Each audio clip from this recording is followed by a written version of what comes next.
Only 1.7 million Satoshi-Era coins at quantum risk?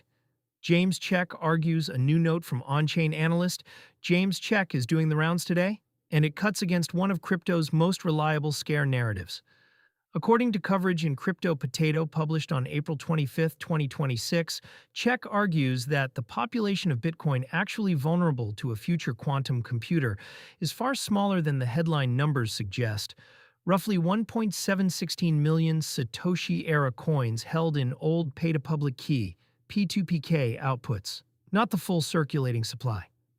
For context on the market this lands into, Bitcoin is trading at $77,560 as of April 25, 2026, down 0.3% on the day, with the broader crypto fear and greed index sitting at 44, neutral.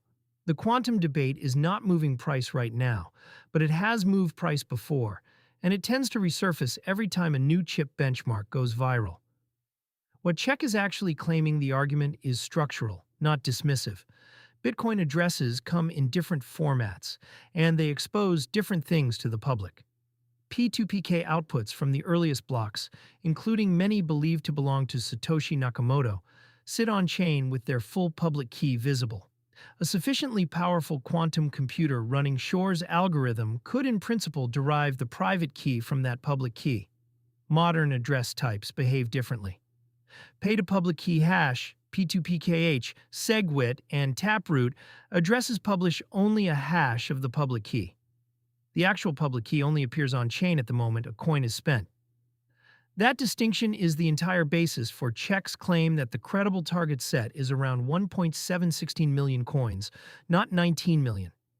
It also implies a specific defensive move for the rest of the supply. When a credible quantum threat materializes, holders can spend coins from old addresses into new quantum-resistant address formats faster than a quantum attacker can race the same transaction through the mempool. That race condition still favors the holder in most realistic scenarios, provided wallet software is ready. Why the number matters. A 1.716 million coin attack surface is large in absolute terms, but it is a different story from all of Bitcoin is at risk. At today's price of $77,560, that subset is worth roughly $133 billion. That is real money, but it is concentrated in coins that have not moved in over a decade. The market has already partially priced this in. Dormant supply trades at a quiet, mostly forgotten premium. And the assumption among long-term holders is that any movement from those wallets would itself be a market event regardless of the cause. The piece also nudges back at the more aggressive framing circulating on X, where some posts have implied that a near-term quantum breakthrough would zero out Bitcoin overnight. Check's data point reframes the conversation. The worst plausible early outcome is a slow drain of clearly identifiable legacy coins, which the network and the market would see in real time. What would actually need to happen for the 1.716 million coin estimate to translate into actual losses? Several conditions need to line up at once. A quantum computer would need to reach the qubit count, gate fidelity, and runtime stability required to break SECOPU56K1 in usable time. As of today, public benchmarks from IBM, Google, and the leading academic groups are nowhere near that bar, and the gap is measured in orders of magnitude, not percentage points. Even then, an attacker would need to choose dormant coins as their first target. That is a strange choice, because moving Satoshi-era coins is the loudest possible signal an attacker could send. The price reaction would be immediate. Exchanges would freeze incoming deposits from the affected addresses, and any second target would have time to migrate.